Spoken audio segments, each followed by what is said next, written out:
Wali, ثم إلى حضرة روح شيخنا السوالي، ثم إلى حضرة روح شيخنا شيخ أبي داسا بنتي Grima, ثم إلى حضرة روح شيخنا شيخ أبي أدنان Pakoman, ثم إلى حضرة روح شيخنا شيخ عبد الرحمن بدر، ثم إلى حضرة روح شيخنا شيخ رمضان البوتي، ثم إلى حضرة روح شيخنا شيخ سيد طنطاوي، ثم إلى حضرة جميع مشايخنا وجميع العلماء والأولياء، وإلى جميع الشهداء، قدس الله سرهم وأعلي مقامهم ونور قبورهم ونفعنا بهم بعلومهم وبركاتهم. شيخ لله لهم الفاتحة.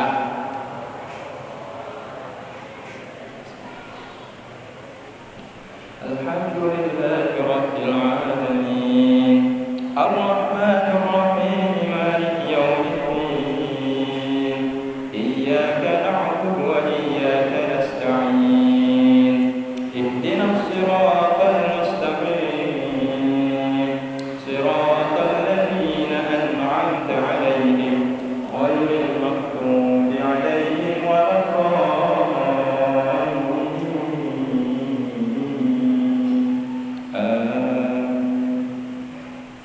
أستغفر الله رب البرايا أستغفر الله من الخطايا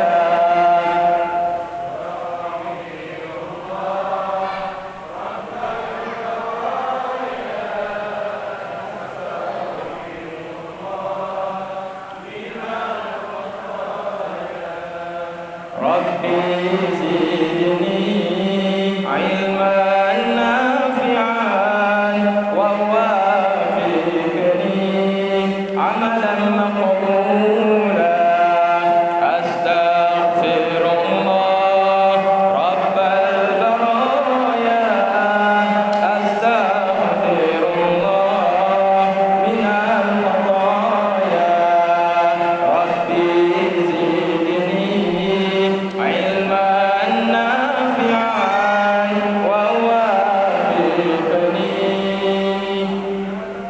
عملا مقبولا. السلام عليكم ورحمة الله وبركاته.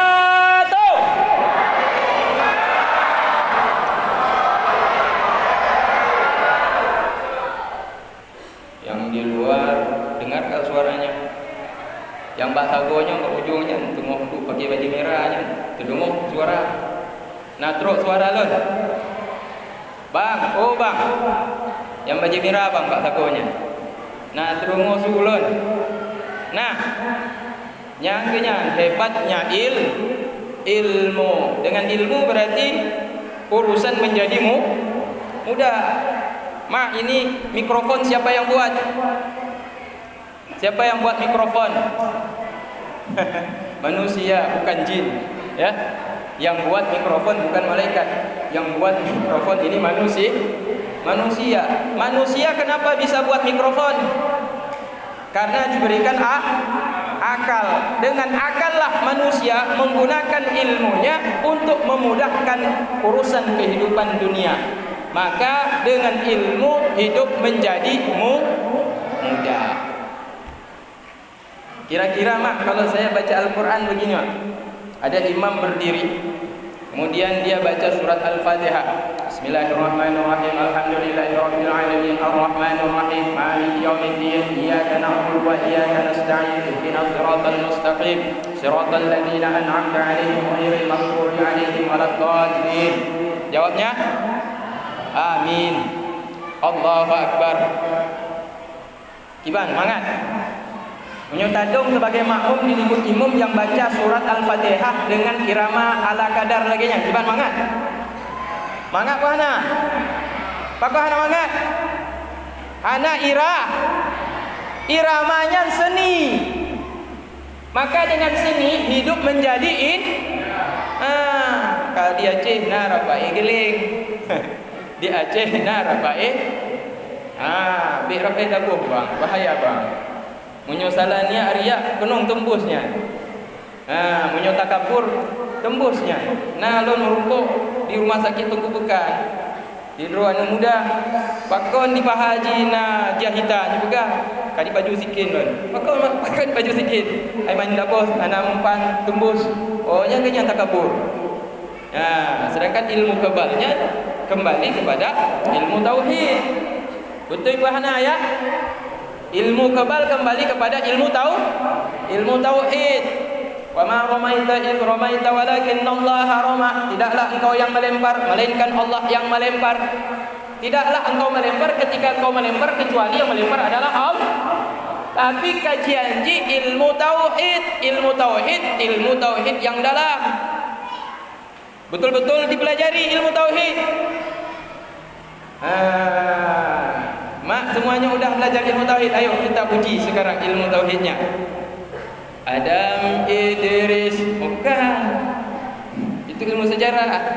Ilmu tauhid. Apa ilmu tauhid?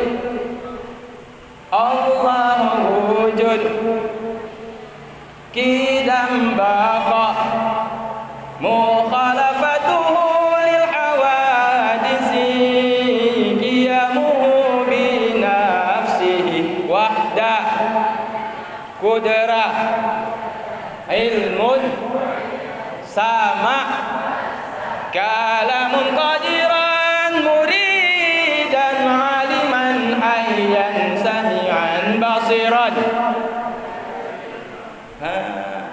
Allahu Allahu Allahu Allah Allahu Allahu Allahu Allah Allahu Allahu Allahu Allah Allahu Allahu Allahu Allah Allahu wujud qidam baqa mukhalafatu lil hawadisi qiyamuhu bi nafsihi wahdaniyah qudrah iradah ilmun hayyun sama' basar kalamun qadiran muridan aliman hayyan sami'an basiran mutakalliman.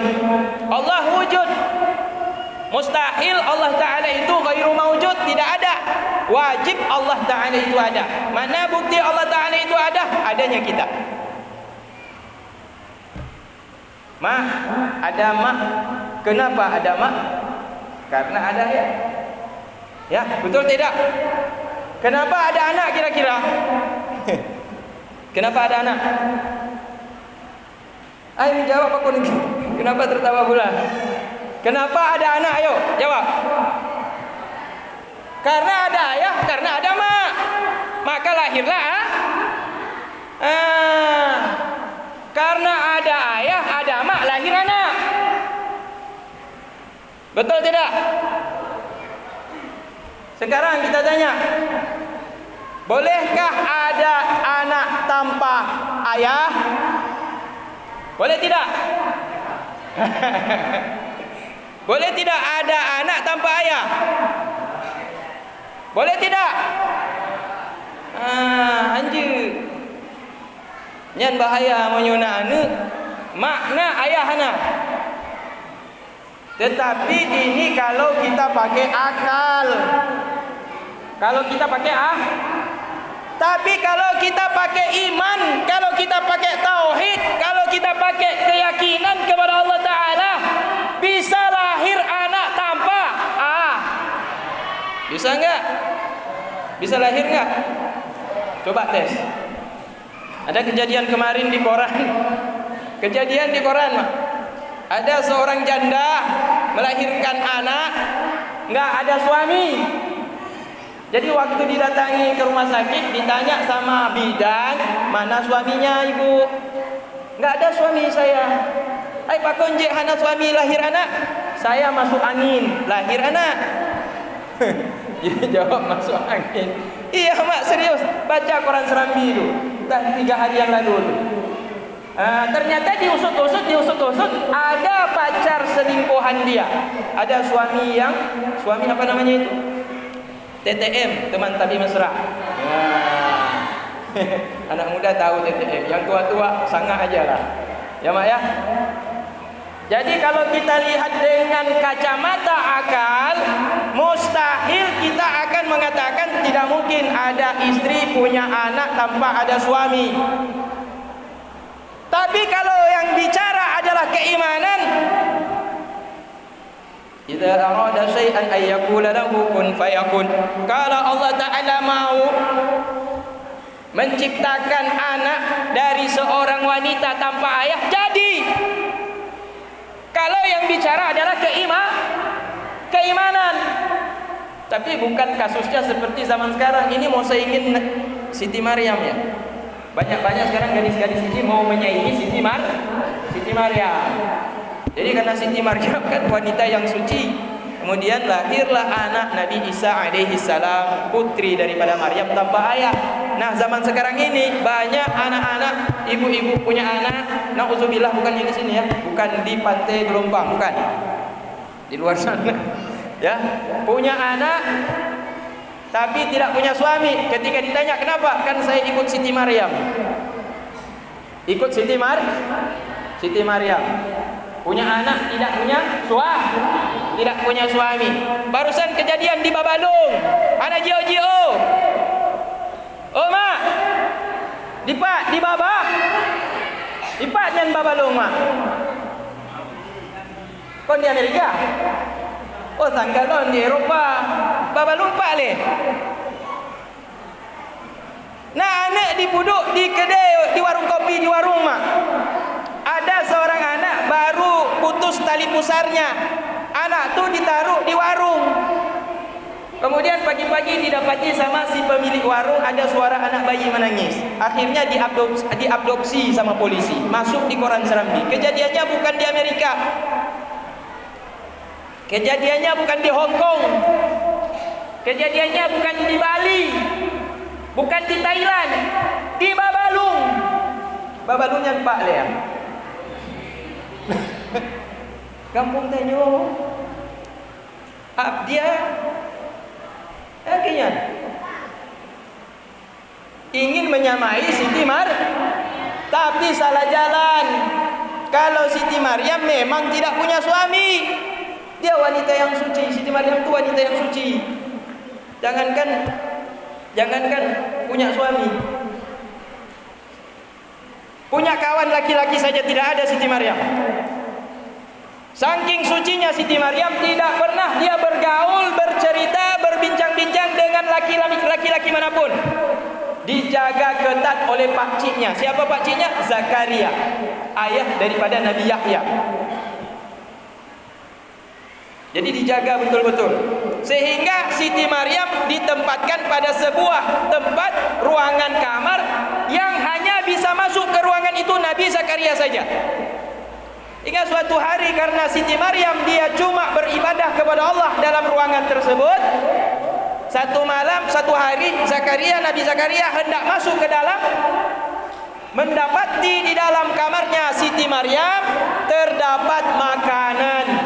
Kemudian ditanya oleh Nabi Zakaria, ya Siti Maryam, anna hadilak, dari mana engkau mendapatkan makanan ini? Dijawab oleh Siti Maryam, hadza min indillah. Makanan yang ada di dalam kamarku ini berasal dari Allah. Ternyata buah-buahan, makanan, roti yang enak-enak yang ada di dalam kamarnya Siti Maryam tersebut dibawa oleh malaikat atas perintah Allah, khusus dihidangkan kepada Siti Maryam. Jadi itu karomah, keutamaan, kemuliaan daripada Siti Maryam. Jadi Siti Maryam ada yang mengatakan beliau waliullah, ada yang mengatakan Siti Maryam itu adalah nabi perempuan. Khilaf para ulama. Ya, apapun ceritanya, Siti Maryam adalah seorang wanita yang suci. Kemudian atas perintah Allah Ta'ala ditiupkan rohlah ke dalam rahimnya. Sesudah itu kemudian mengandunglah Siti Maryam. Kemudian melahirkan seorang anak dan dia dituduh dan difitnah oleh para ulama Yahudi, pendeta Yahudi, bahwa Siti Maryam telah melakukan perbuatan nista, ialah zina. Malu Siti Maryam dituduh demikian, menangis beliau. Akhirnya ketika beliau dituduh dengan tuduhan yang sangat keji, apa jawaban Siti Maryam, Mak? Tanya ke bayi yang saya gendong ini. Disuruh tanya kepada bayi badan. Tuh suruh tanya sama bayi. Dijawab oleh para pendeta-pendeta Yahudi tersebut. Ya Maryam, engkau pikir kami gila? Masa engkau suruh bertanya di mana suamimu kepada bayi yang masih merah, yang masih kecil? Atas izin Allah Ta'ala, maka bayi yang masih kecil itu kemudian bisa berbicara. Jadi ini adalah keutamaan daripada Siti Maryam, melahirkan tanpa ada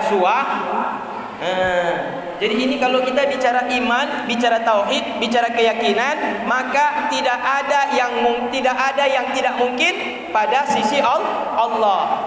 Kalau Allah Ta'ala berkehendak, maka seorang wanita bisa melahirkan anak tanpa ada pertanyaan selanjutnya, bisa enggak lahir anak tanpa ayah, tanpa ibu? Bisa enggak? Bisa enggak lahir anak? Bisa ada manusia enggak lahir anak? Tapi bukan lahir anak, ini langsung bapak-bapak. Langsung lahir bapak-bapak tanpa anak, tanpa mak, tanpa ibu. Bisa enggak? Siapa yang lahir seperti itu? Ada di tangan-tangan yang lahir seperti itu. Hana mak, hana ayah, langsung lahir, langsung ABG ju. Nah, ana yang Nabi Adam alaihissalam.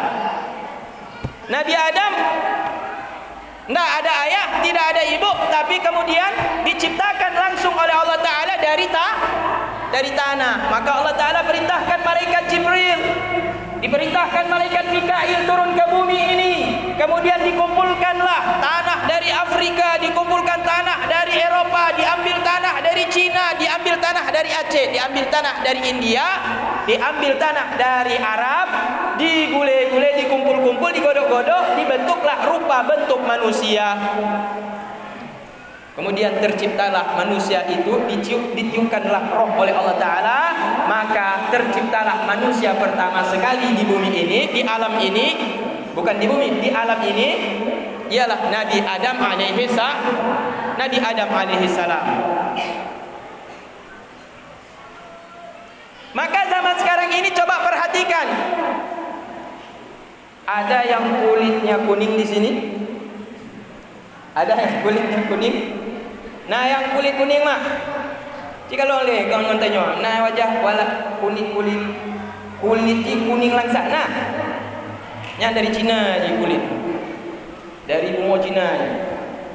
Nah, yang kulit hitam, nah dari kulit yang warna hitam, kulitnya dari anu Afrika. Nah, yang kulit putih, nah, yang berarti anu dari Eropa yang dicok. Nah, yang kulit merah, yang daripada itu mahanya merah. Amerika yang wajah merah. Ya, orang Amerika kan kulit merah kan? Jadi manusia beraneka warna kulitnya tersebut karena berasal daripada Adam yang berasal daripada berbagai tanah yang Allah Ta'ala suruh kepada Jibril mengambil daripada setiap wilayah-wilayah yang ada di bumi ini. Jadi inilah kita beraneka warna. Dah, kadang-kadang satu orang tua lahir lain kulit. Ya, satu orang tua tapi lahir warnanya berbeda mak putih, ayah putih, lahir anak hitam. Ada juga karena kakek hitam. Ada karena kakek hitam, maka ikut kakek, ikut ayah dia. Mak hitam, ayah hitam, lahir anak putih, bisa enggak? Bisa, karena neneknya putih. Jadi itu kembali kepada kudrah kuasa Allah Subhanahu wa Ta'ala. Jadi kalau kita berbicara tentang keimanan, maka tidak ada yang mustahil pada zat Allah Ta'ala. Kalau dia berkehendak mengadakan sesuatu, maka sesuatu yang terjadi akan terjadi sesuai dengan kehendak Allah Subhanahu wa Ta'ala. wa taala. Maka pada malam hari ini saya diundang oleh guru kita bersama, Tengku Yusril. Diundang ke sini, Mak. Saya diundang oleh Tengku Yusril. Mak kenal kan? Tengku Yusril namanya. Yusri ya. Tengku Yusri. Mak terima mau Tengku Yusri. Terima. Hah? Sogoknya. Sogoknya nak. Tengku gopnya banyak kecil ah. Tengku ha. Cuma kebetulan diangkat sebagai kecil. Jadi tengkunya banyak. Je ke tengku, je ke kecil. Menyo nak pangkat tengok tambah lom je ke kecamat. Tapi tanya Bandungnya camat cik calon mati Bandung kan. Jadi kamu mak Tengku Yusril dengan lon tuan, lon Tengku Irfan dari Sulawesi, buat di Darussalam kamu. Tonton Tukurung Le lah kamu tamu. Masa peralihan Abu Nasir ke Abu Mardi, masa Abu Mardi, masa Abu ya Doktor, masa Abu Nasir, masa Abu Mawardi, Abu Ruslan, olehnya pisahlah kami. Beliau berangkat ke Bogor, saya berangkat ke Kairo. Habis itu beliau bawa bini ke sini. Saya juga bawa bini ke sini. Tapi saya ambil istri di Alumanggota, asli orang Kampung Rawa. Jatuh dari Honda mak. Dulu kan ABG mak, mau Honda kencang-kencang kan. Jatuh di tikungan. Jadi akhirnya sampai sekarang lah menetaplah di Aceh. Dah, beliau sebenarnya harusnya menetap di Bogor beliau semestinya. Karena kalau kebiasaan suami ikut istri. Ya mak, betul tidak? Zaman sekarang ini kan suami ikut ya, zaman sekarang ini suami ikut istri atau istri ikut suami. Monyo adat di Aceh rata-rata suami ikut rata-rata. Bak hukum lain. Punya bak hukum gimana le? Awak inong setot agam, agam setot inong. Yang dalam hukum agama semestinya awak inong yang setot agam. Tapi jino rame yang ana lagi nya. Agam setot inong. Di pak rumah inong di dinan agam. Maka rame yang semando dalam kampung. Yang agam asli kampungnya pasti tebitnya. Pasti tebit pindah di kampung awak inong.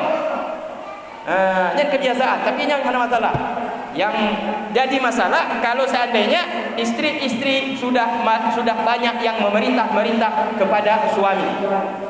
Kalau suami sudah diperintah oleh istri, ini yang tidak sesuai dengan hukum syariat. Tapi kalau ikut rumah tidak masalah, masih sesuai dengan adat yang tidak bertentangan dengan syariat.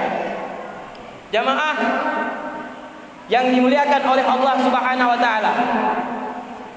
Di dalam surat Al-Isra, Allah Subhanahu wa taala mengatakan, Subhanalladzi asra bi'abdihi lailan minal masjidil haram ilal masjidil aqsa alladzi barakna haulahu linuriyahu min ayatina innahu huwas samiul basir.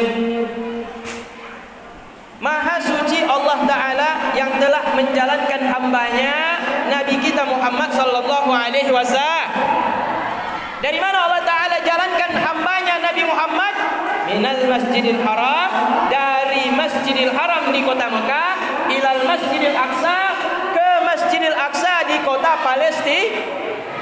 Linuriyahu min ayatina, agar kami perlihatkan kepada Nabi Muhammad ayat-ayat tanda-tanda kekuasaan kami,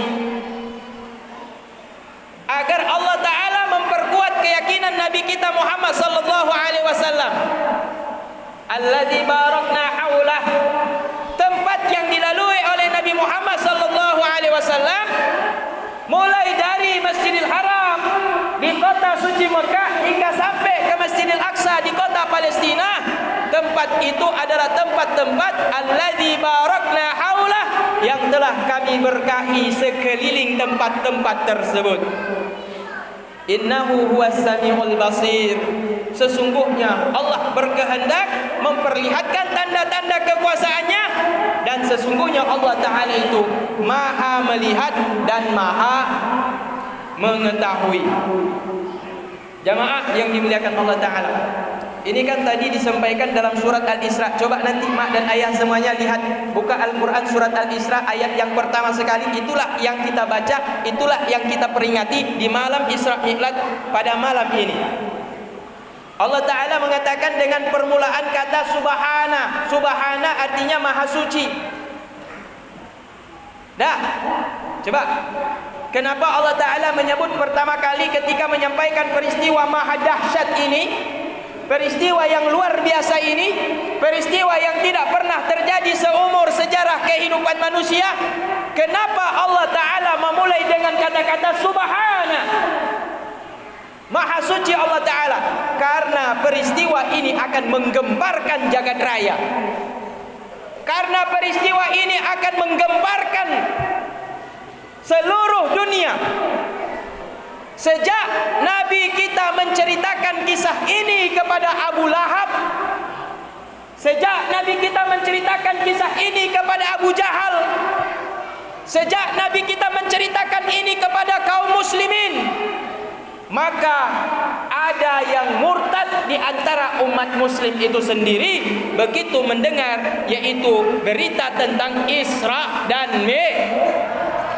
Pertanyaannya, kenapa murtad? Karena tidak masuk akal kita ini, mak, berapa besar, mak? Hah? Coba, mak, belah kepala, kemudian ambil otak kita tuh. Otak kita kecil, tidak mampu menampung kekuasaan Allah Ta'ala. Maka kalau yang dipakai untuk memperhatikan, untuk memahami tentang peristiwa Isra dan Mi'raj ini, yang dipakai adalah otak kita yang kecil, maka akan murtad dan kafir. Kita tidak akan meyakini tentang peristiwa maha dahsyat ini. Kenapa? Karena peristiwa Isra dan Mi'raj yang terjadi pada tahun hidupnya Nabi Muhammad SAW itu zaman onta. Itu zaman onta, belum ada Honda. Itu zaman onta, belum ada pesawat.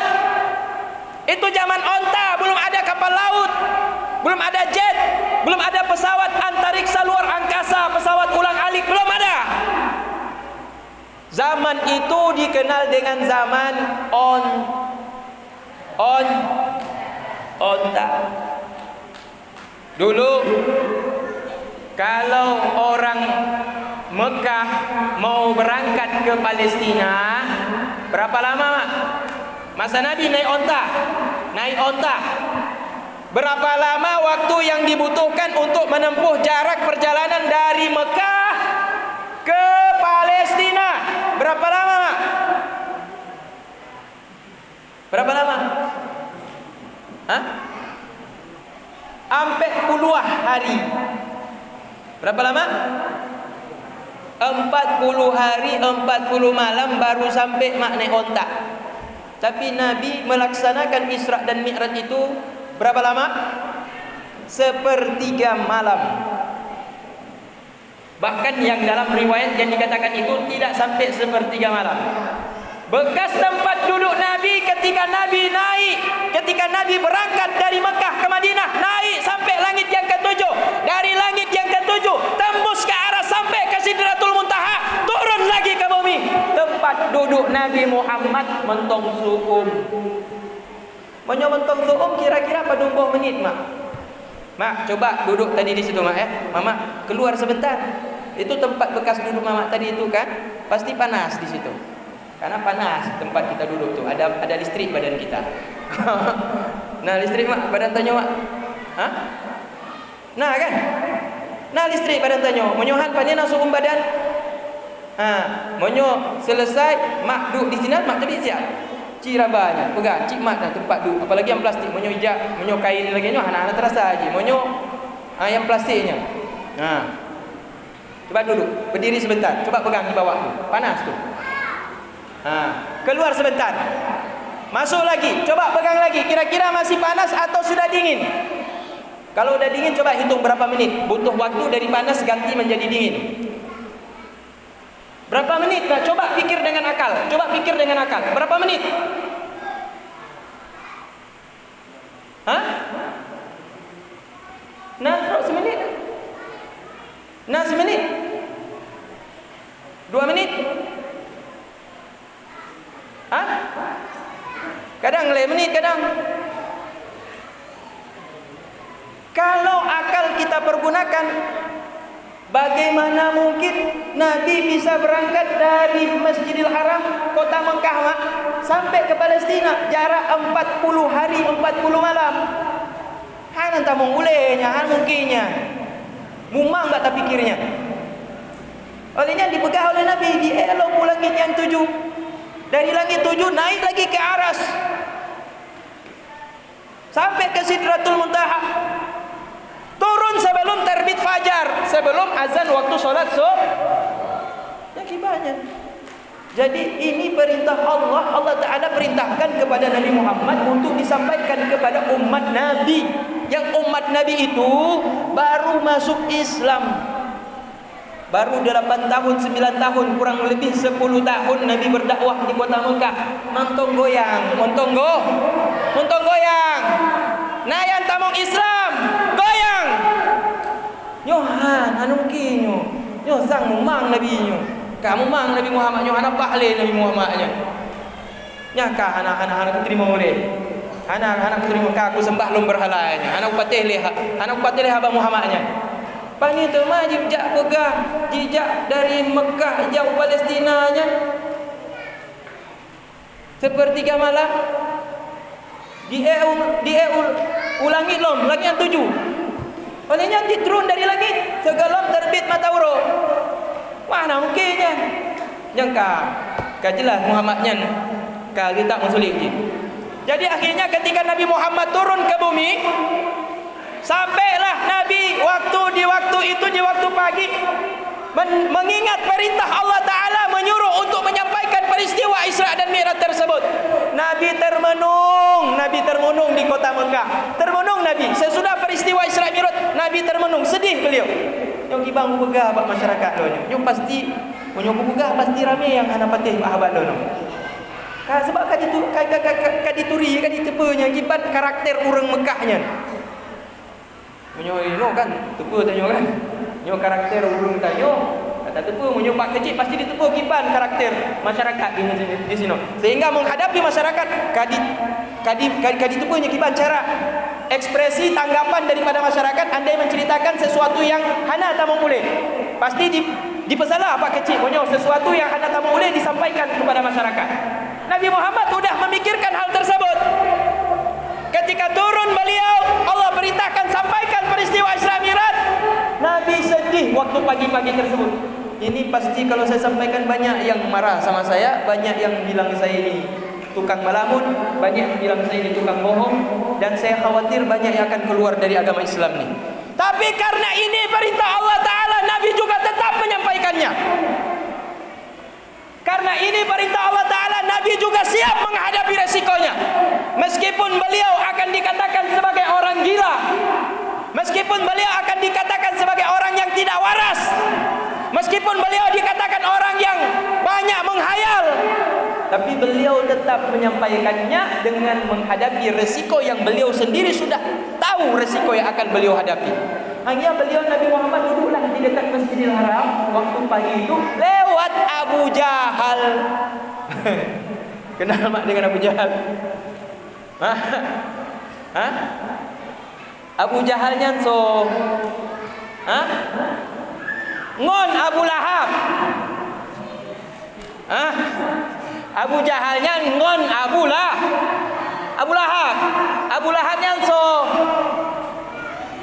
paman pakcik Nabi Dan kadang-kadang pakciknya golong tente cik didukung tanyo. Minyo tanyo betul kadang-kadang pakciknya golong tente didukung tanyo. Kadang-kadang Abu Lahab cik. Jadi urung-urung yang paling bermusuhan dengan Nabi Muhammad kon urung lain. Yang paling membenci Nabi adalah paman Nabi sendiri. Yang paling membenci Nabi Yunus. Yang paling membenci Nabi Nuh. Yang paling membenci Siapa lagi? Nabi Ibrahim. Yang membenci Nabi Nuh adalah siapa? Anaknya. Yang membenci Nabi Lut adalah istrinya. Yang membenci Nabi Muhammad sallallahu alaihi wasallam adalah pakciknya. Jadi kadang-kadang ketika kita berdakwah, ketika kita menyampaikan itu, maka jangan sedih. Tengku-tengku monyo makna anak ji tengku monyo na tengku anak maknya wateji berdakwah na kerabat dekat yang bengeh kaji. Nyan anakku terperhatikannya. Yang kau masalah. Cik kalau kenyan memang ada pasti di antara saudara kita yang tidak akan suka dengan dakwah kita. Jadi beta megah musuhnya dari luar keluarga, pasti musuhnya dari dalam keluarga sendiri. Jadi ini salah satu resiko dakwah dari Nabi Muhammad ketika dia menyampaikan tentang Isra dan Mi'raj. Nabi sudah bisa membaca bagaimana akan ditanggapi oleh masyarakat kampungnya. Ternyata betul, Nabi waktu pagi sedang duduk di Masjidil Haram, sedang merenung sedih, kapan beliau akan sampaikan. Tiba-tiba lewat Abu Jahal. Abu Jahal kawan Abu Lahab ni lewat. Disamperin, didekatin sama Abu Jahal, didekatin Nabi Muhammad. Tapi Abu Jahal ini dia suka mendekat kepada Nabi Muhammad. Kon pulain kon dijak minta ilmu. Tapi dijak minta karu. Dijak minta karu, diminta salah Nabi Muhammad. Jadi kadang-kadang orang mendekat kepada kita itu kadang-kadang bukan minta ilmu, tapi minta salah kita. Hati-hati. Kadang-kadang itulah yang disebut dengan musuh dalam selimut. Pura-pura haji mengon tanya, tapi yang diminta kesalahan tanya untuk dibongkar aib tanya.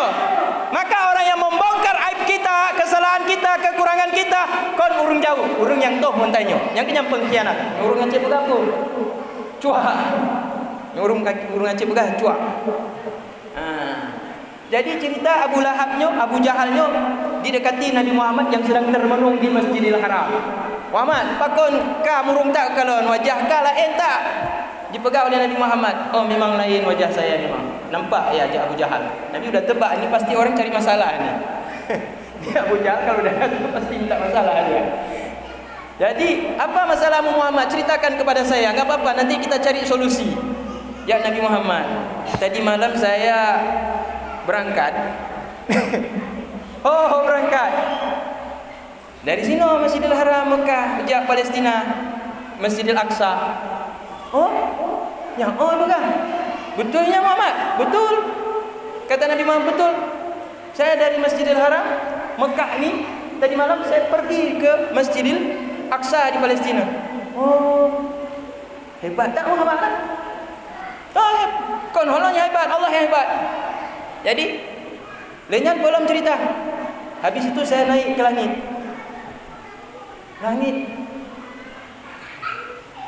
Habis itu naik ke mana lagi? Dari langit pertama naik langit kedua, naik langit ketiga, naik sampai langit ketujuh, naik lagi ke aras. Lenyap pula merumpok dengan Allah Ta'ala. Olehnya diperintah solat 50 kali sehari semalam. Olehnya pula olehnya gua juga kena diintak oleh malaikat, ngonlon malaikat Jibril. Jadi pajan rotrok kena tegelom terbit pajan.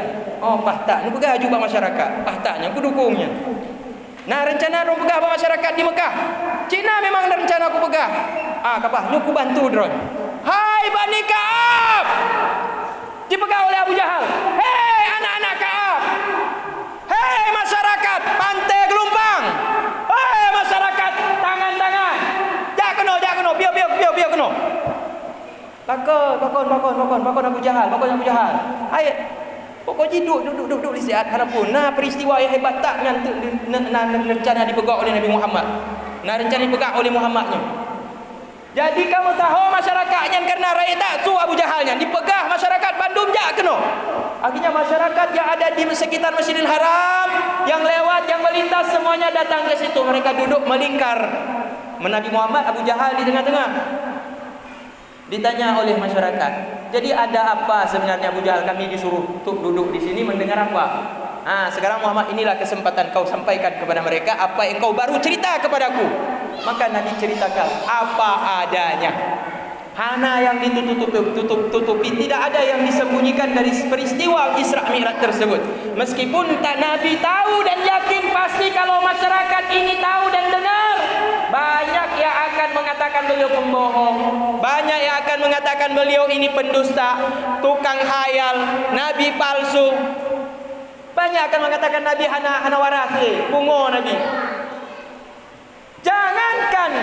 Jangankan yang masih musyrik, tidak beriman, kafir, yang sudah muslim, murtad begitu mendengar peristiwa Isra dan Mi'raj.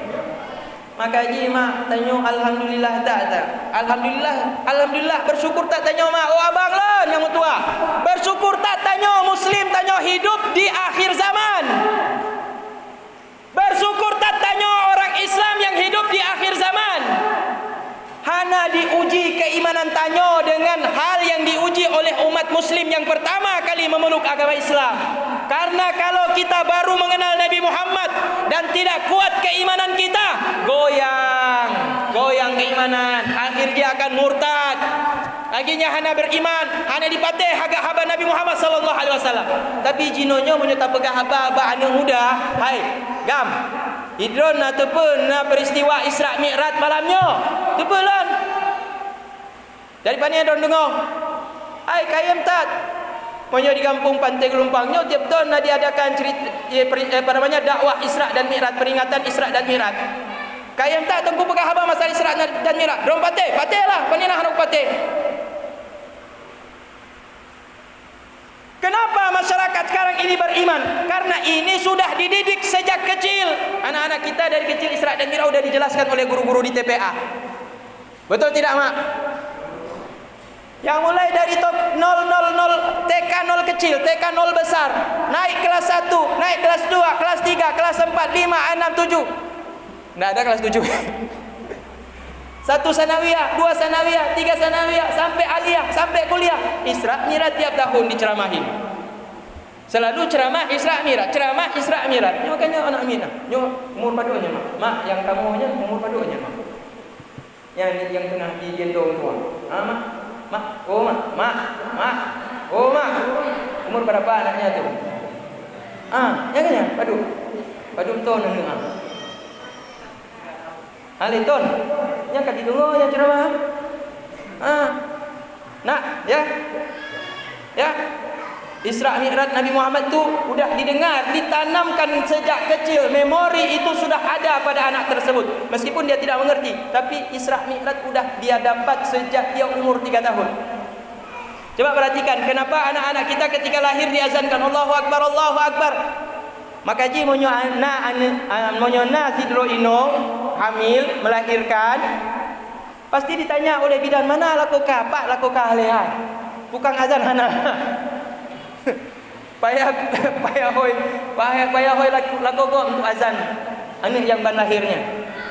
Supaya apa tujuan diazankan? Agar pertama sekali memori yang tertancap di dalam akal dan hati pikiran anak tersebut adalah keagungan dan kemahabesaran Allah Subhanahu wa taala. Itulah hikmahnya kenapa ketika orang tua meninggal dunia dianjurkan anak mengazankan ayat yang ada di dalam liang lahat sebelum diinjak, ditanam dengan dikubur maksudnya. Makanya anak-anak tu dianjurkan masuk dalam kubur sama-sama dengan ayah. Mau masuk kubur dengan ayah? Kau anggap bro nah. Nanti besok, sekarang masih takut. Mungkin kalau udah besar nanti ayah kita udah tua, mak kita udah tua, meninggal dunia, dianjurkan yang terima jenazah dalam liang lahat adalah anak. Tapi kalau anak perempuan semuanya berarti anak mantu. Maka cari anak mantu yang soleh. Soleh artinya tahu agama. Kadang-kadang anak yang menantu diminta yang kaya tapi tidak mengerti agama. Meninggal orang tua, tengku dihoi, tengku baca sama dia, tengku kenojak baru mau kamu tengku. Dari malam pun trok malam 7 dihoi urung bak musola bak masjid. Meratik berzikir berdoa. Jiho, dijak Ikut berokok di luar. Ya ada berdoa jiho, cengku mentong berdoa aja, ada berdoa aja. Dia tanya apa kau nama doa hilong kah? Hei, buhoi tengku, kajirlah.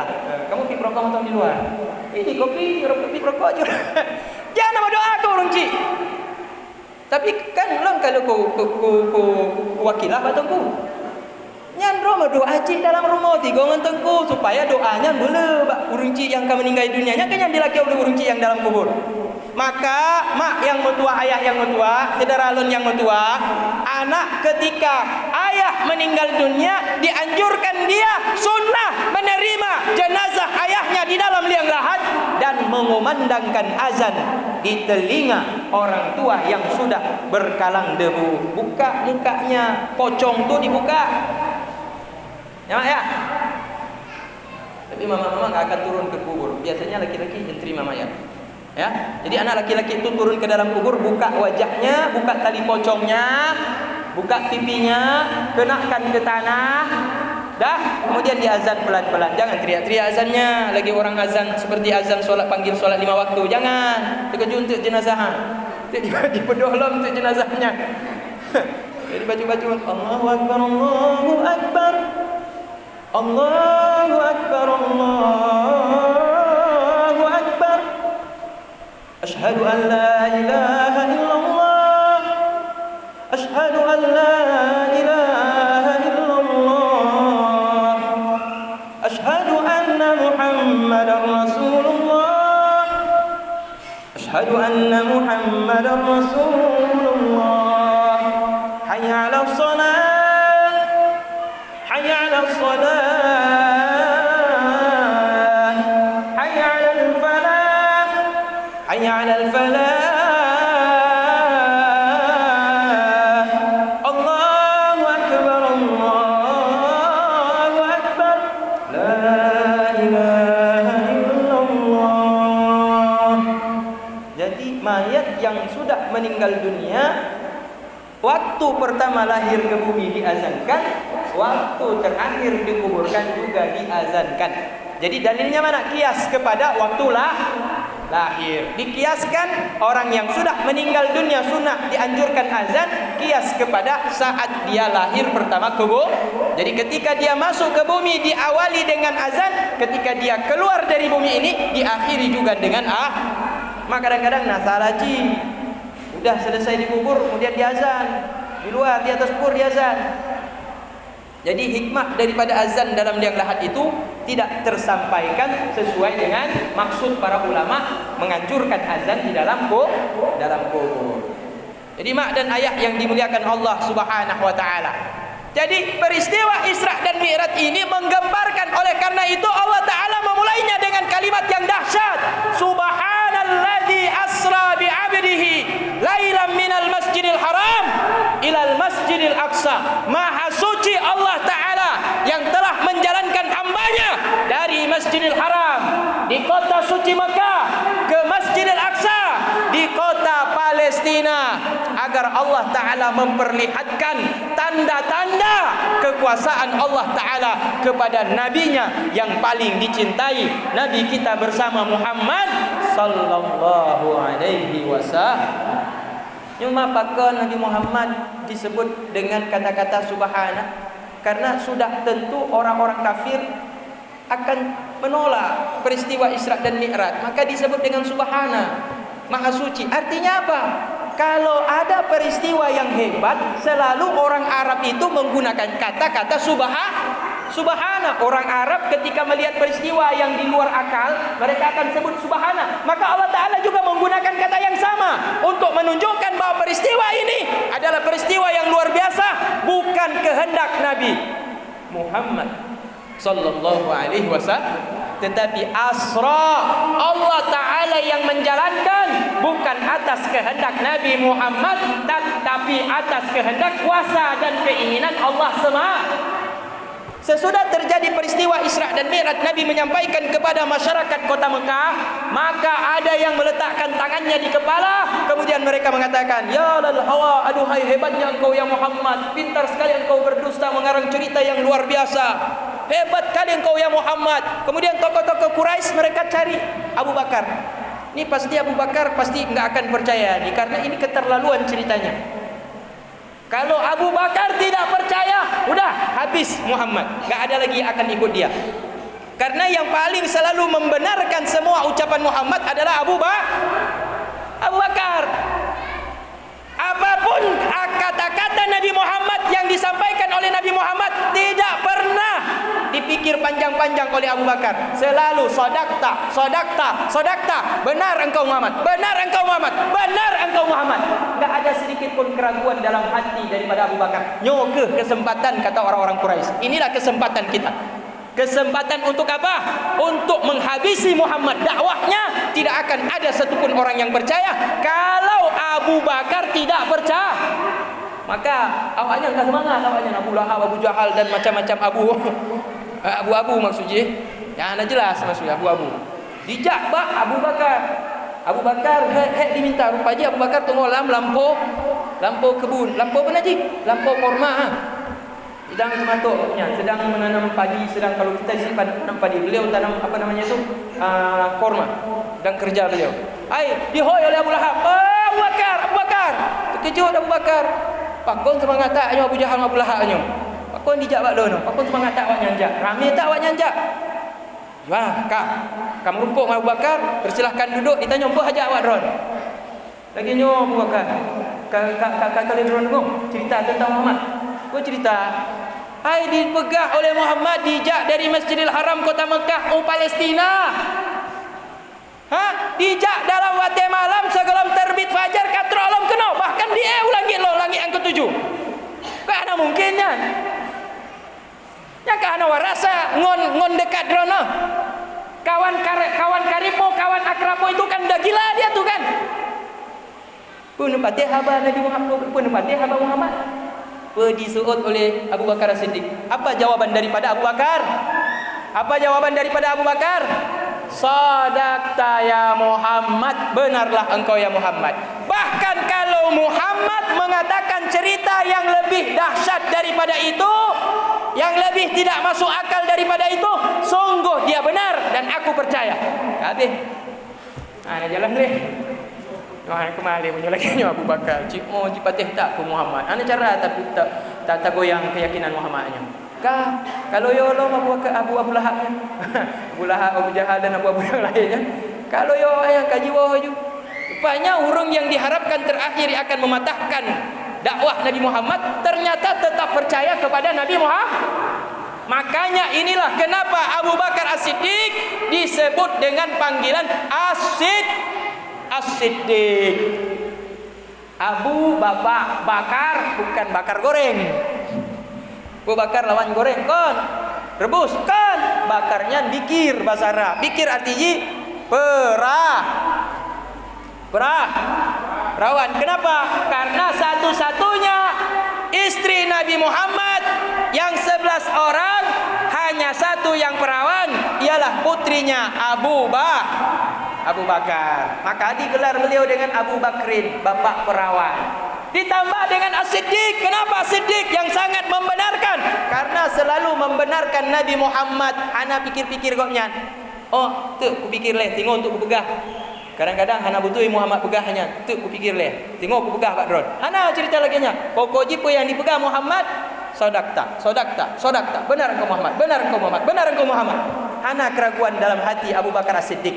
Maka Abu Bakar As-Siddiq ini pernah suatu hari Rasulullah mengatakan, andai kata engkau Umar, andai kata engkau Utsman, andai kata engkau Ali dan semua orang-orang beriman, keimanan itu ditimbang di sebelah dan satu timbangan ditimbang dengan keimanan Abu Bakar, sungguh keimanan Abu Bakar akan mengalahkan keimanan kalian semua.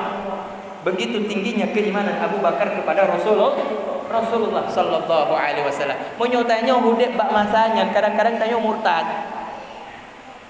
Kadang-kadang tanya umur. Hantar makai. Pani tu mah jejak dari Mekah. Hanti watenya semalam. Sepertiga malam lo mah. Pani nak sepertiga malam berangkatnya. Kamu berangkat 40 hari 40 malam naik onta. Zaman sekarang ini, zaman dulu tidak masuk akal, tapi sekarang coba logikanya masuk akal tidak? Masuk akal sekarang. Betul tidak masuk akal sekarang? Betul masuk akal.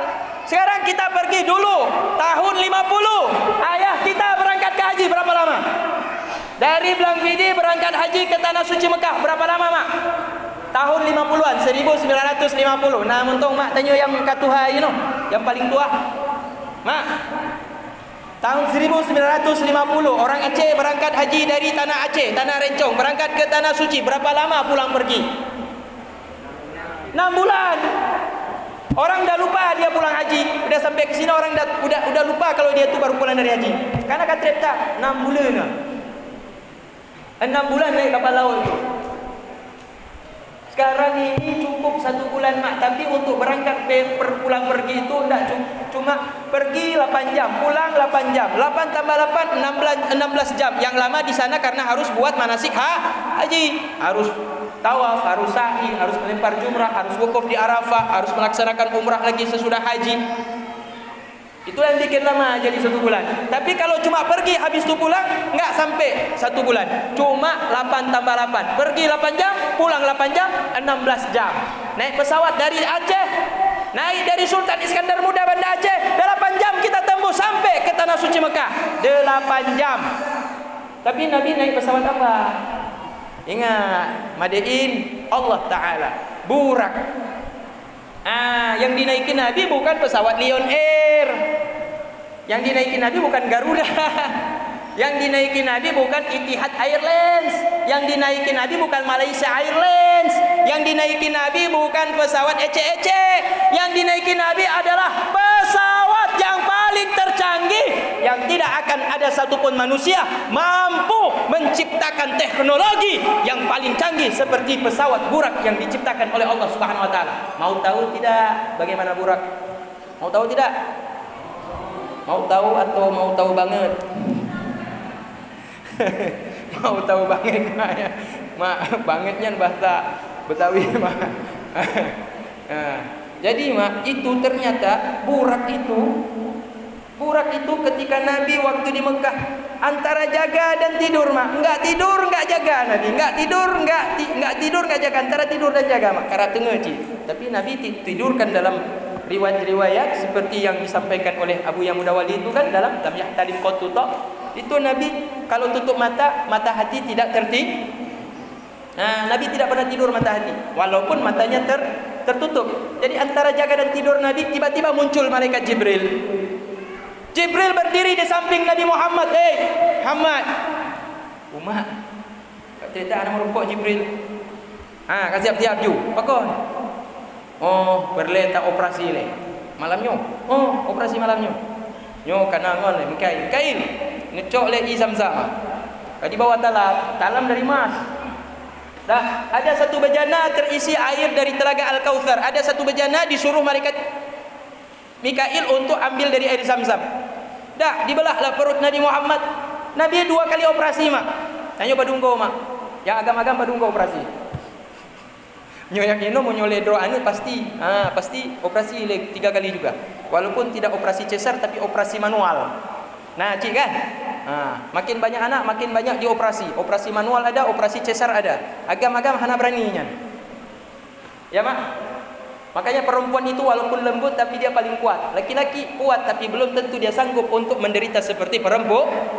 Betul tidak? Betul tidak? Laki-laki kalau istrinya sedang melahirkan di ruang UGD, apa buat laki-laki, Mak? Sak rokok, minum kopi. Prehane menyewa lahir. Yang dalamnya ke TV dah keluar keringat sebesar biji jagung di dalam ruang UGD. Dipanggil sama perawat. Bapak masuklah ke dalam ruang operasi, bantu mama ni, bantu istrinya ni supaya kasih kekuatan. Hana berani kalau ni. Hana berani pegang. Yo ji, hana berani ji. Bek pegahnya anak sunat montoh hana berani dikalon. Anaknya tengok dipotongnya. Sunatnya hana berani dikalon. Nah, urang cik modal lagi nyanci. Tapi menyoinong berani jika lona. Berani. Itulah wanita itu jangan dianggap sepele. Dia lembut, dia lemah tapi dia kuat.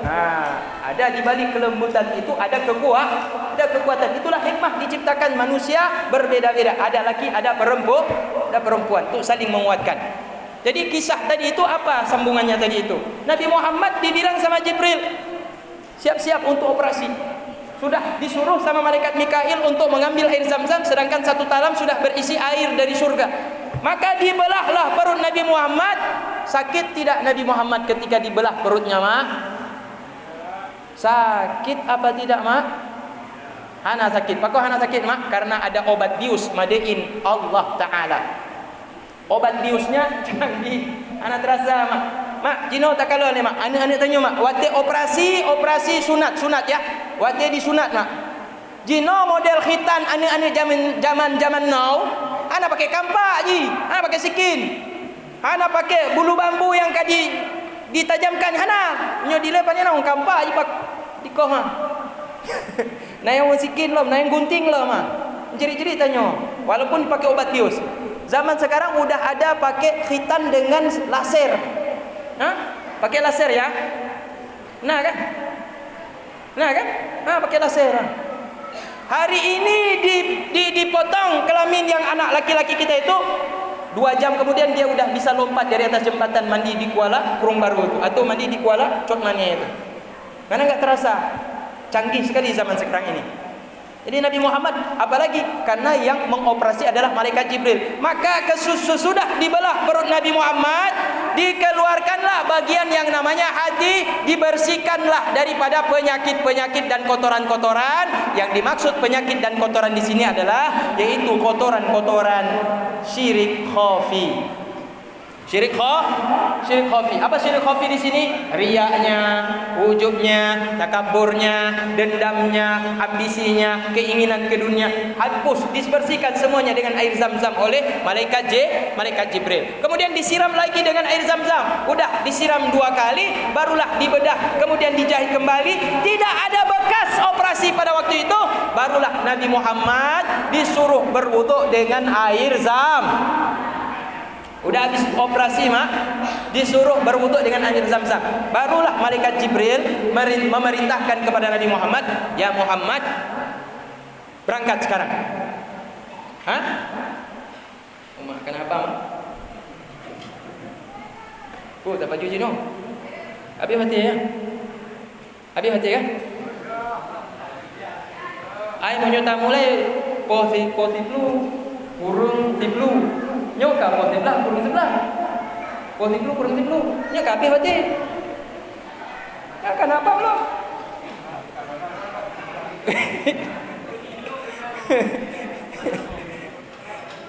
Kenapa Pak Nina khusyuk lah, mah? Nak khusyuk lah. Ya tambah bacut lah. Kerana selesai cerita tentang Isra Nabi tadi tersebut, bacut mentong, sambil santai mentong, enjoy mentong. Tanya pengajian tetapi santai ya. Jadi selesai itu makan, dibilang sama malaikat Jibril, Muhammad berangkat. Nabi Muhammad tahu. Berangkat kepada Tuhanmu, kata malaikat Jibril. Maka kemudian Nabi Muhammad disuruh berdiri, mak. Berdiri tegaklah Nabi Muhammad. Tiba-tiba di hadapan Nabi Muhammad turunlah seekor binatang hewan. Pipinya itu seperti pipi perempuan cantik. Pipinya. Nah, maka ada yang menghayal-hayalkan itu kayak wajah perempuan dia. Pipinya hewan tersebut mirip dengan perempuan cantik dia. Kemudian rambutnya kayak rambut kuda. Pipi cantik, rambut kayak rambut kuda. Ekor kayak ekor onta. Tapak kaki kalau dia berdiri seperti tapak kaki sapi, tapi betisnya seperti betis onta. Kemudian di paha bagian depannya itu ada sayap, 2 buah sayap, satu kanan dan satu kiri. Sedangkan punggungnya ini putihnya, indahnya seperti mutiara yang sangat indah. Kemudian kata malaikat Jibril kepada onta tersebut, kepada burak ya, bukan onta.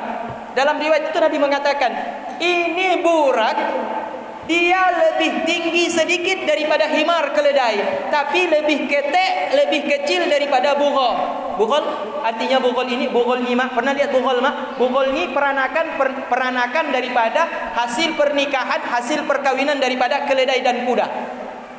Pernah lihat keledai kawin dengan kuda? Pernah lihat? Pernah lihat keledai dengan kuda kawin? Lahir apa? Bukan lahir keledai. Kalau keledai dengan kuda melahirkan anak namanya bughol. Bugol ini lebih besar daripada keledai dan lebih kecil daripada kuda. Maka tingginya burak seperti itu. Tingginya burak seperti itu. Dah, ketika burak ini turun, dia tidak mau menundukkan dirinya untuk memberikan kesempatan Nabi duduk di atasnya. Maka kemudian ditegur dia oleh malaikat Jibril, "Hei burak, rendahkan dirimu, tundukkan dirimu." Karena malu dia kepada Nabi Muhammad, malu dia, lupa dia merundukkan dirinya, merendahkan dirinya untuk memudahkan Nabi naik di atas punggungnya, berkeringat burak tersebut. Karena malunya dia ditegur oleh malaikat Jibril karena dia tidak menundukkan kakinya untuk memudahkan Nabi naik di atas punggungnya. Berkeringat dia, saking malunya burak tersebut. Nah, kemudian apa starternya? Kalau kita naik Honda kan ada, sebelum kita bisa gas supaya hidup kan di starter kan? Disuruh baca Bismillahirrahmanirrahim. Maka berjalanlah burak tersebut. Sekali dia meloncat, satu loncatan sejauh matanya memandang tempat yang paling jauh, disitulah sampai dia. Begitulah kecepatan daripada burak tersebut. Bagaimana enggak akan sampai dalam tempo sesingkat-singkatnya sampai ke Masjidil Aqsa? Satu kali pandang sana tu sampai baru satu langkah tu. Melangkah lagi tu satu kali pandang tu sejauh mata memandang sampai lagi dia tu. Jadi bayangkan cepatnya burak tersebut. Itu kalau boleh dibilang hampir sama dengan kecepatan cahaya. Hampir sama dengan kecepatan kilat. Kilat, coba lihat bagaimana kilat dari langit sampai ke atas, sampai ke laut. Cepat sekali kan? Dum. Itu jatuh, kita tengok dari atas langit, tiba-tiba dia sudah sampai di laut. Begitulah kecepatan daripada burak yang dinaiki oleh Rasulullah sallallahu alaihi wasallam. Ternyata burak ini juga burak yang sama yang dipakai Nabi Ibrahim untuk mengunjungi Nabi Ismail ketika ditinggalkan di kota kembali lagi ke kisah dulu kan. Pernah dulu Nabi Ibrahim membawa Siti Hajar dengan anaknya yang masih kecil Ismail dibawa ke kota sehingga keluarlah air Zam-Zam. Enggak ada orang di situ, tidak ada sungai di situ, enggak ada penduduk di situ, enggak ada pohon di situ. Ditinggal di situ mak dengan anaknya, seorang diri, anak masih kecil, makanan seadanya. Tapi Allah jaga. Akhirnya apa?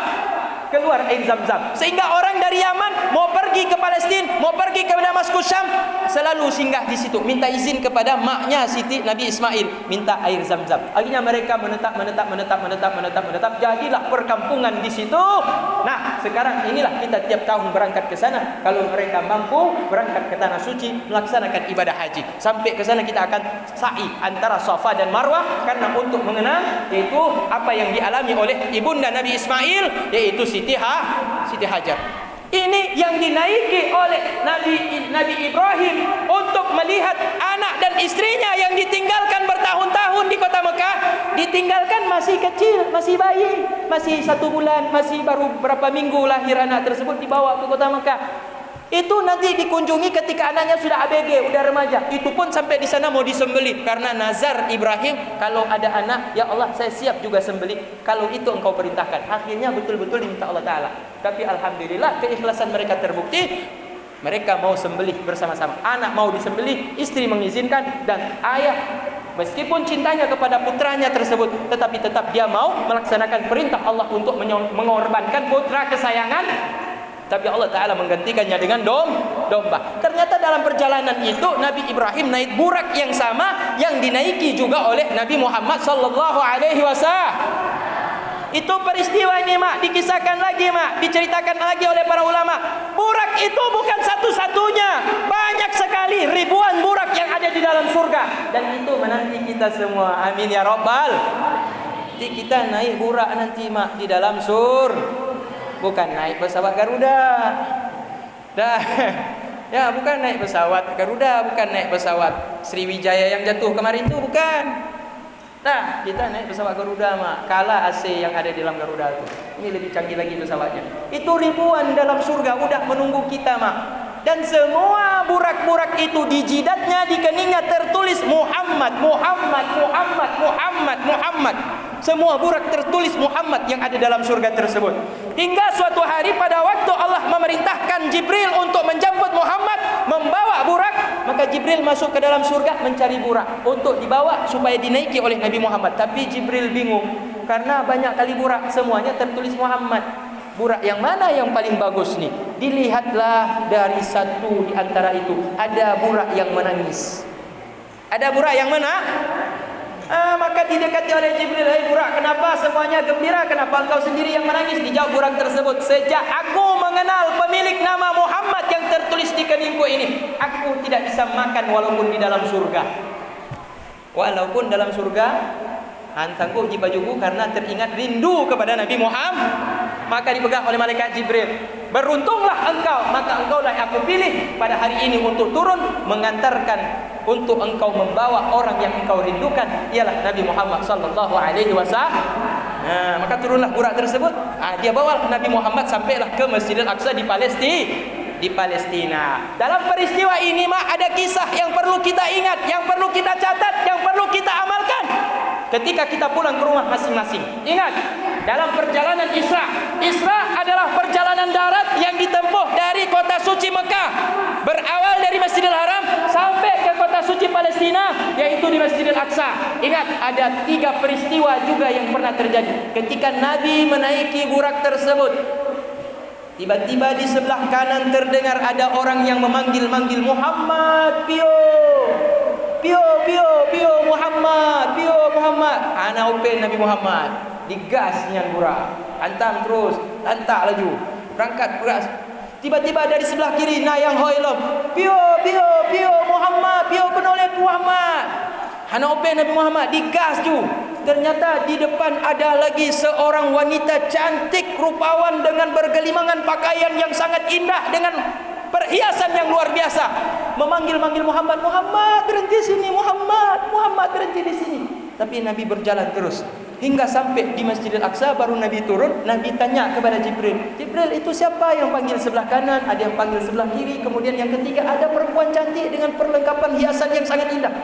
Dijawab oleh Nabi, oleh malaikat Jibril, ya Muhammad, yang manggil-manggil di sebelah kanan supaya engkau berhenti dalam perjalananmu itu, itulah umat Yahudi. Andai kata engkau berhenti ya Muhammad, maka jadi banyaklah umatmu ini menjadi pengikut Yahudi.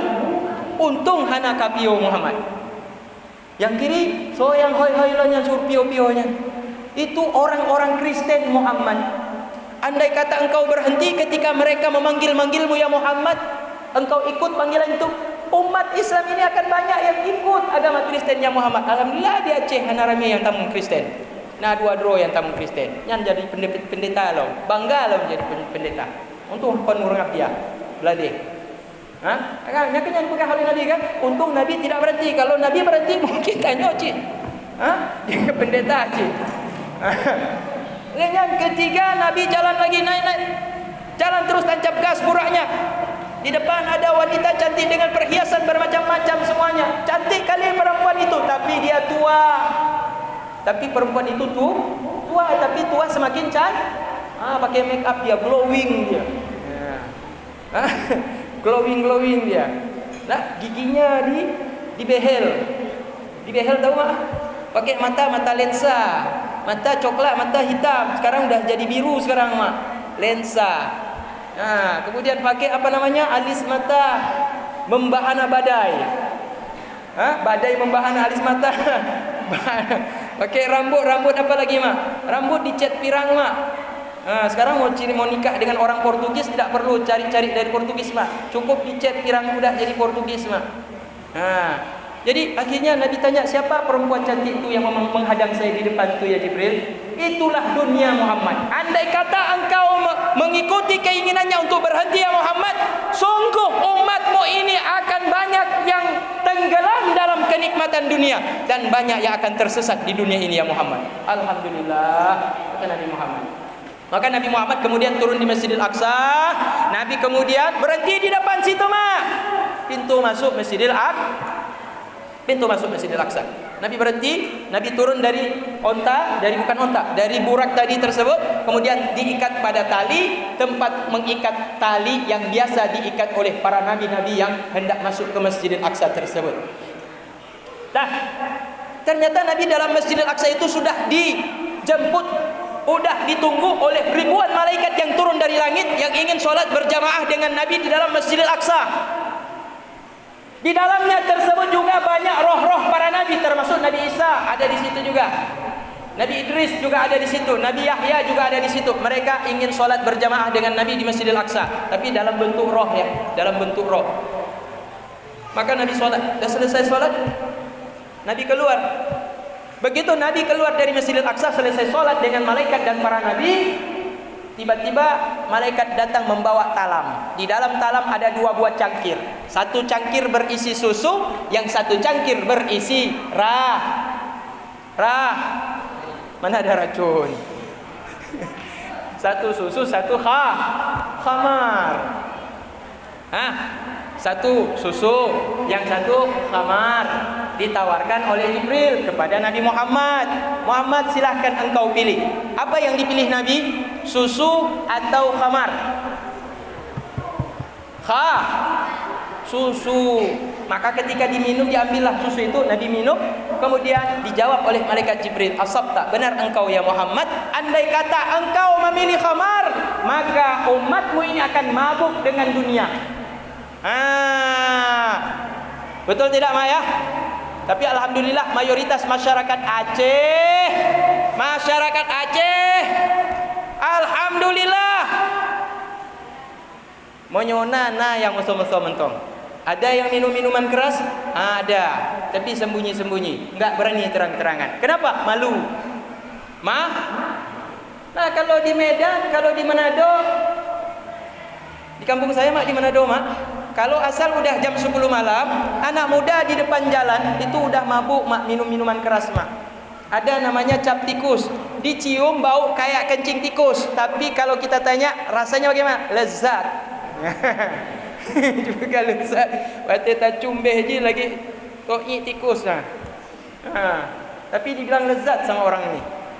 Di Aceh ada juga yang minum. Pernah saya ikut ceramah Abuya Doktor, diundang ceramah Abuya Doktor waktu itu ke Singkil. Saya ikut dengan Tengku Parmadi. Kami jadi ajudan pada waktu itu. Kemudian dimasukkanlah kami tidur di asrama. Pokoknya ada asrama lah di situ. Ternyata di bawah tempat tidur anggota-anggota itu ada minuman-minuman keras.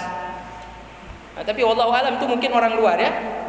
Tapi apalagi Singkil itu kan memang Aceh, tetapi dekat dengan Medan. Jadi banyak juga yang minum di sana tuh. Tapi mereka tidak berani minum di depan umum. Kalau berani minum di depan umum, pasti akan ditangkap oleh Pak Kecil. Ya, di sini akan berlaku hukum adat. Maka kata Nabi, betul asabta, benar engkau ya Muhammad, untuk engkau pilih susu ya Muhammad sesuai dengan fitrahmu, yaitu putih dan bersih dan suci. Andai kata engkau meminum khamar dan memilih khamar, maka umatmu ini akan yaitu terlena dengan mabuk, dengan kesenangan dan kelezatan dunia sehingga lupa akhirat. Ini cerita sudah sampai di sini. Inilah peristiwa Isra-nya dan Mi'raj-nya. Naik langit pertama, kedua, ketiga, keempat, kelima, keenam, ketujuh, naik lagi ke alas, naik lagi ke Sidratul Muntaha, diperintahkan sholat 50 kali sehari berapa kali sehari semalam diperintahkan oleh Allah Ta'ala? 50 kah? Hanya diminta kurang atas nasihat daripada Nabi Musa alaihi salam. Ya Muhammad, ketika Nabi udah turun dari langit, dah turun dari Sidratul Muntaha, ya Muhammad, apa yang diperintahkan Allah kepadamu? Salat 50 kali sehari semalam. Ya Muhammad, hana sanggup umatmu ya Muhammad, lon kali kujo bak Bani Israel ya Muhammad.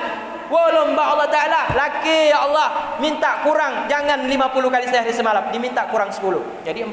Turun jumpa dengan Musa, dibilang hana sanggup cid, walum laki kurung lom, minta kurang lagi 10, tinggal 30. Jumpa dengan Musa, naik lagi, minta kurang 10, tinggal 20. Turun jumpa dengan Musa, disuruh naik lagi, tinggal 10. Turun dengan Musa, disuruh kurang lagi, tinggal 5. Dibilang sama Musa, ya Muhammad, minta kurang lagi Muhammad, umatmu tidak akan sanggup mengerjakan 5 kali sehari Betul tidak banyak yang tidak mengerjakan 5 kali sehari semalam? Betul. Betul tidak? Betul kan? Tapi Nabi malu.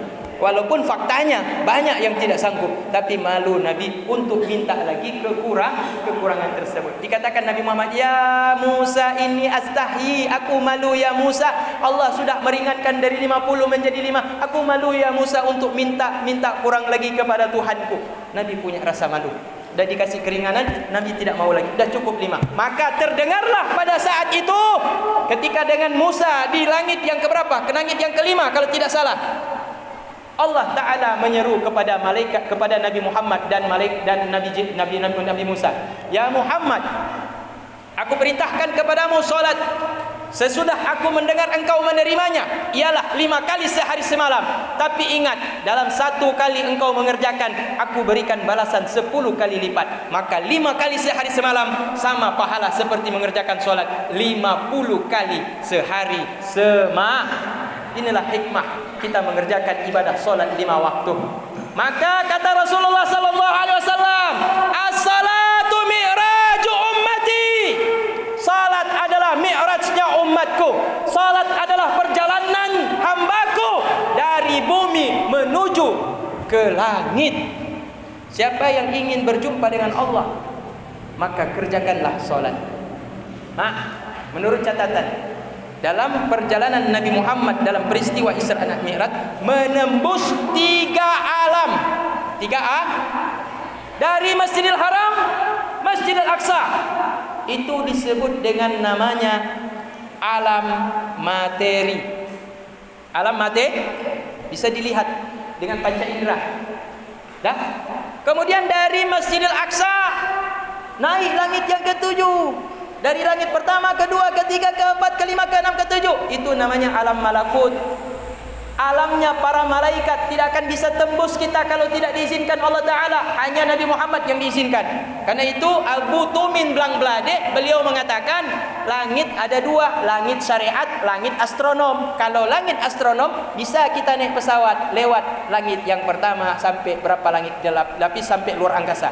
Tapi yang dimaksud di dalam ayat Subhanalladzi asra dan di hadis disebut ada mi'raj sampai ke langit yang ke-7, langit yang dimaksud adalah langit syariat. Karena langit syariat tidak bisa orang tembus sembarangan. Nabi Muhammad masuk langit pertama, ditanya sama penghuni langit pertama, malaikat yang menjaga, "Siapa anta?" Dijawab, "Ana Jibril." "Wa man maka?" "Siapa dengan kamu?" "Muhammad." Udah diangkat dia, udah kasih SK dia, dapat SK Muhammad, udah buka pintu, jumpa dengan Adam. Naik langit yang kedua, "Assalamualaikum." Buka pintu, "Siapa kamu?" "Jibril." "Siapa denganmu?" "Muhammad." Udah ada SK dia, udah diangkat jadi Nabi, udah baru dibuka pintu, jumpa dengan Nabi Isa. Naik langit yang ketiga, "Assalamualaikum." Jawab, "Waalaikumsalam." Buka pintu, "Siapa engkau?" "Jibril." "Dengan siapa?" "Muhammad." Dia dapat SK dia, udah dikasih surat pengangkatan dia, udah jadi Nabi dia, udah dibuka pintu, jumpa dengan Nabi Yusuf. Naik lagi langit keempat, "Assalamualaikum." Jawab malaikat di belakang pintu tu, "Waalaikumsalam." "Siapa engkau?" "Jibril." Padahal itu Jibril tu panglimanya, tapi malaikat ini yang anak buah tanya juga, "Dengan siapa engkau?" "Dengan Muhammad." Dah dapat SK dia, udah dibuka langit yang keempat, jumpa dengan Nabi Harun. Naik langit yang kelima, "Assalamualaikum." "Waalaikumsalam." Tolong buka pintu. "Soleka." "Jibril." "Oh panglima." "Ngonso."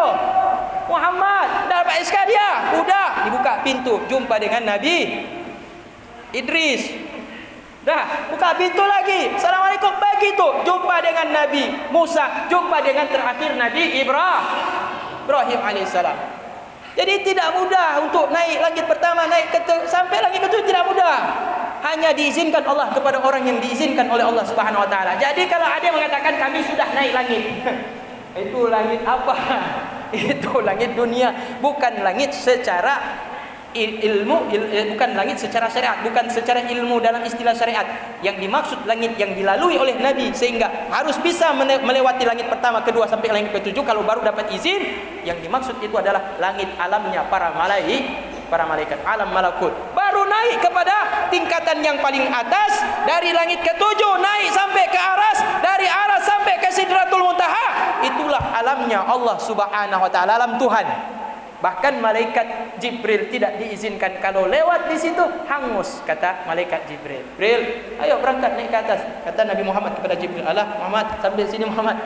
Saya pun sudah sampai di depan pintu Sidratul Muntaha ini pun dah bersyukur gara-gara antar kamu. Kalaupun bukan karena antar engkau ya Muhammad, dah hangus dari belakang dari tadi. Maka karena antar engkau ya Muhammad, karena kemudian engkau masih sempat juga saya berdiri di depan Sidratul Muntaha. Sidratul Muntaha. Ternyata Sidratul Muntaha itu adalah hijab yang terbuat dari emas, dari ranjang emas, Mak. Di balik hijab Sidratul Muntaha itu ada malaikat yang kemudian dia mengulurkan tangan kepada Nabi Muhammad dan Nabi Muhammad kemudian menyalaminya. Kemudian dia masukkan Muhammad ke dalamnya, kemudian dibawa lagi, naik lagi sampai menembus hijab selanjutnya.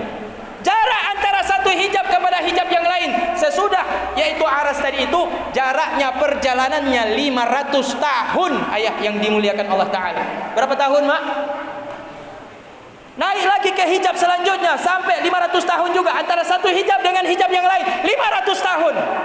Hingga sampai pada sebuah tempat ada hamparan di situ seperti permadani berwarna hijau. Kemudian Nabi diangkat naik ke situ oleh malaikat digendong, dibawalah beliau sampai ke Sidratul Muntaha.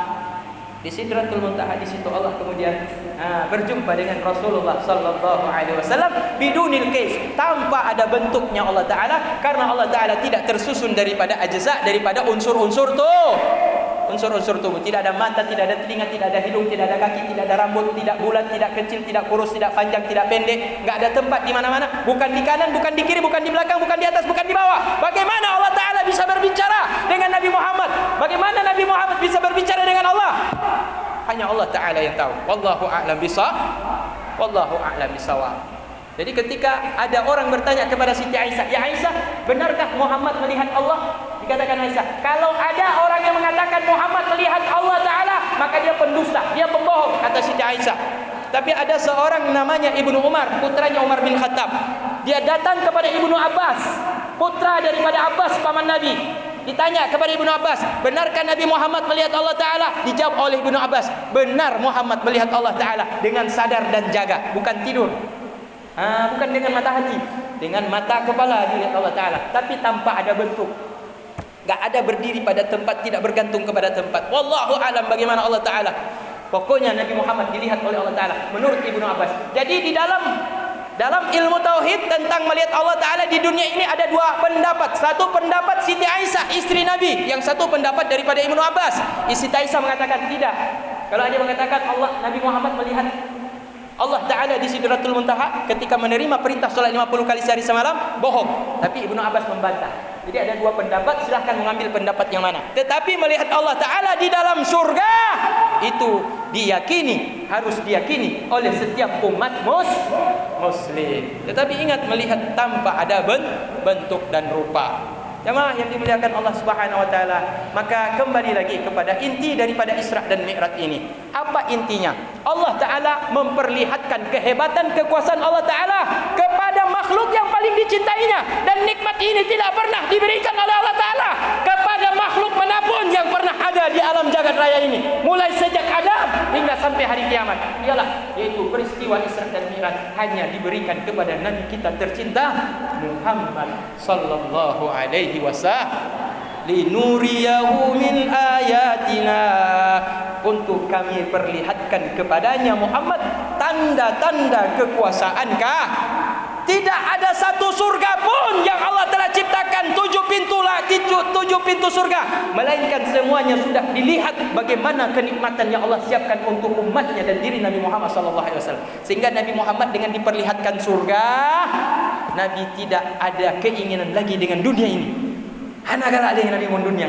Hana galak Nabi ke macam-macam kenikmatan macam-macam di dunia. Hana sebanding dunia ini dengan isi aso dalam surga. Jadi itulah hikmah diperlihatkan surga kepada Nabi Muhammad. Ban dipedih neraka lagi nyaci Nabi Muhammad. Jadi kalau neraka, ya Allah Tuhan, rantai-rantai macam-macamnya, cambuk-cambuk macam-macamnya, nerakanya luar biasa siksaan. Hana teringatlah Nabi untuk melakukan perbuatan maksiat. Hana teringat lagi Nabi untuk melakukan perbuatan maksiat, mengingat tentang ancaman siksa yang ada Nabi lihat di dalam neraka. Jadi ini tambah keyakinan Nabi Muhammad di dalam berdakwah. Jadi semoga spirit semangat dari Isra Mi'raj ini tertanam di dalam hati mak, tertanam di dalam hati ayah, tertanam di dalam hati adik-adik dan abang-abang semua yang hadir dalam perayaan Isra dan Mi'raj kita di malam ini, sehingga bertambah kita untuk yakin beribadah kepada Allah Subhanahu wa taala. Terlebih kata Nabi Muhammad, as-salatu mi'raju ummati. Salat adalah perjalanan ke langit berjumpa dengan Allah bagi umatku. Karena kenapa? Karena ketika kita mengerjakan ibadah salat, berarti hati kita itu sedang menuju kepada Allah. Wallahu a'lam bissawab. Nah, mak, oh mak, tong semangat, mau kah? Kalau mau tanya kali baju apa belum baju apa belum mau kah? Hah? Sambung tidak? Dah sambung dengan sesi tanya jawab. Ada. Kira-kira yang masih mau ditanya mak? Yang sanggup saya tanya, yang sanggup saya jawab, saya akan jawab. Silahkan mak, tafadhal. Ya, sesi tanya jawab. Ayah, ada yang terpikir dalam pikiran? Silahkan.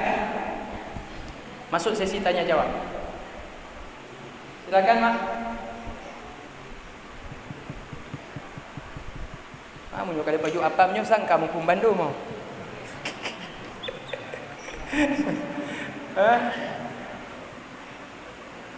Nah, pertanyaan mak. Tanya orang ju. Tengok aku belum judi hana tempat temanyong dia. Payah ajak pada yalon tu di Kampung Gadang ah. Kampung Rawa Susok.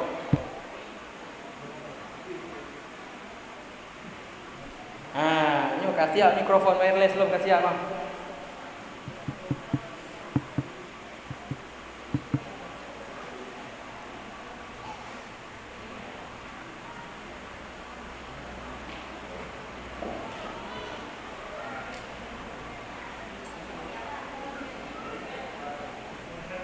Pokoknya mau nyawa Hana pertanyaan, Hana selesai ceramahnya. Hana aku mau doa, Hana aku tutup acara Isra Mi'raj. Harus tanya.